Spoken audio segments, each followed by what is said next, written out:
સુરતના વરાછા વિસ્તારમાં આવેલી જેબી ધારોકા કોલેજમાં કોલેજના 101 વર્ષ પૂર્ણ થતા નિમિત્તે રાષ્ટ્રીય તેમજ આંતરરાષ્ટ્રીય સેમિનારનું આયોજન કરવામાં આવ્યું હતું। સેમિનારના ઉદ્ઘાટન સમારોહમાં વિવિધ યુનિવર્સિટીના વિદ્વાનો ઉપસ્થિત રહ્યા હતા। સુરતના વરાછા વિસ્તારમાં આવેલી જેબી ધારોકા કોલેજમાં કોલેજના 101 વર્ષ પૂર્ણ થવા નિમિત્તે વિશેષ રાષ્ટ્રીય અને આંતરરાષ્ટ્રીય સેમિનારનું આયોજન કરવામાં આવ્યું હતું અને આ સેમિનારના ઉદ્ઘાટન સમારોહમાં વીર નર્મદ દક્ષિણ ગુજરાત યુનિવર્સિટીના ડોક્ટર કિશોરસિંહ ચાવડા ખાસ ઉપસ્થિત રહ્યા હતા। ઉપરાંત વનિતા વિશ્રામ યુનિવર્સિટીના ડોક્ટર દક્ષેશભાઈ ઠાકર પણ કાર્યક્રમમાં હાજર રહી સેમિનારને સંબોધન કર્યું હતું। કાર્યક્રમ દરમિયાન વિવિધ વિષયો પર શૈક્ષણિક ચર્ચા તેમજ માર્ગદર્શન આપવામાં આવ્યું હતું। કોલેજના 101 વર્ષ પૂર્ણ થતા આયોજિત આ સેમિનાર શિક્ષણ ક્ષેત્રે મહત્વપૂર્ણ માનવામાં આવી રહ્યો છે। આ પ્રસંગે કોલેજના પ્રિન્સિપલ સહિત સ્ટાફ અને વિદ્યાર્થીઓ મોટી સંખ્યામાં ઉપસ્થિત રહ્યા હતા। જે કંઈ બોલવાનું છે તે આચાર્ય દક્ષેશભાઈ ઠાકર સાહેબે બોલવાના છે।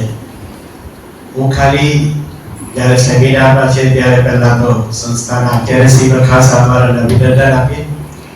સાથે સાથે જે પહેલા જ આપણે જોયું પહેલી 5 મિનિટમાં જ કે સંસ્થાના હોદ્દેદારોએ સન્માન સ્વીકારવાને બદલે એ સીધી રીતે આપણને જે તક કરી આપી એવા ઘણા ઓછા ટ્રસ્ટો હોય છે। આપણી યુનિવર્સિટી સાથે 300 કરતા વધારે ટ્રસ્ટો છે, પણ જ્યારે ટ્રસ્ટ આ પ્રકારની પ્રણાલિકા કરતા હોય તો આપણે અન્ય માટે પણ એકવાર જોરદાર તાળીથી અન્ય પ્રણાલિકા ચાલુ રાખી જ્યાં સુધી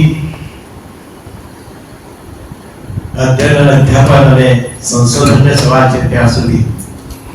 અને માન્ય પ્રધાનમંત્રી શ્રી નરેન્દ્રભાઈ મોદી સાહેબનું સ્વપ્ન એટલે કે વિકસિત ભારત 2047 અને એમાં પણ આપણે જગ્યા પર છે એટલે કે પરશુરામની ધરતી અને તેનો તમે નીતિ આયોગની વેબસાઇટ પર જુઓ તો સુરત ઇકોનોમિક રિજિયન ખૂબ મોટું શહેર જે છે એની ઉપર ખૂબ મોટું ડોક્યુમેન્ટ છે।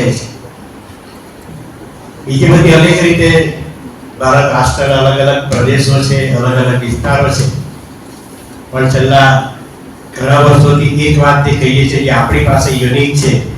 નમસ્કાર, હું ડૉક્ટર દિલીપ વરસાણી, પ્રિન્સિપાલ શ્રી જેબી ધારોકાલા મહિલા આર્ટ્સ એન્ડ કોમર્સ કોલેજ। અમારી 101 વર્ષ જૂની શ્રી તાપી બ્રહ્મચર્ય સભા સંસ્થા પરમ પૂજ્ય સ્વામી આત્માનંદ સરસ્વતીએ સ્થાપેલી એક સંસ્થા સંચાલિત અમારી શ્રી જેબી ધારોકાલા મહિલા આર્ટ્સ કોમર્સ કોલેજમાં આજરોજ નેશનલ સેમિનારનું આયોજન થયું છે। આ નેશનલ સેમિનારનો વિષય છે અમારો ડેવલપ્ડ ઇન્ડિયા 2047, એમના પડકારો, સંકલ્પનાઓ અને સંભાવનાઓ, આ અમે વિષય પસંદ કર્યો છે અને આ વિષય પર આશરે 100 જેટલા પેપરો પ્રેઝન્ટ થવાના છે અને આ પેપરોનું અમે પબ્લિશ પણ કરવાના છીએ, જે કે પીયર રિવ્યૂ મારફતે એ પબ્લિશ થતા હોય છે ને જે અધ્યાપકોને એ સંશોધનના ગુણ પણ મળતા હોય છે। અમારી સંસ્થા દ્વારા આ ખૂબ સરસ મજાનું નેશનલ સેમિનારનું આયોજન થયું છે ને એમાં 2 જે કી નોટ સ્પીકર છે, એક કી not speaker doctor Daksheshbhai Thakar જેઓ પોસ્ટ વનિતા વિશ્રામ યુનિવર્સિટીમાં સ્થાયી છે અને બીજા જે અમારા બીજ વક્તા છે તે સૌરાષ્ટ્ર યુનિવર્સિટીથી પધારેલા ડૉક્ટર સંજયભાઈ ભાયાણી છે। ખૂબ સરસ મજાનું આ ડિસ્કશન થવાનું છે અને બપોર પછી ટેકનિકલ સેશનની અંદર અમારે આ 100 જેટલા પેપરો એ પ્રેઝન્ટ થવાના છે। આ ખૂબ સુંદર મજાનું આયોજનમાં અમારી સંસ્થાના હોદ્દેદારો, કોલેજનો શૈક્ષણિક સ્ટાફ અને નોન ટીચિંગ સ્ટાફે ખૂબ મદદ કરી છે। હું આ સરાહનીય કામગીરીને બિરદાવું છું અને ખાસ કરીને આ કાર્યક્રમ ખૂબ સુપેરે પાર પડે એવી શુભેચ્છા પાઠવું છું। આભાર। ભાવેશ ઉપાધ્યાય, દ્રષ્ટિકોણ ન્યૂઝ, સુરત।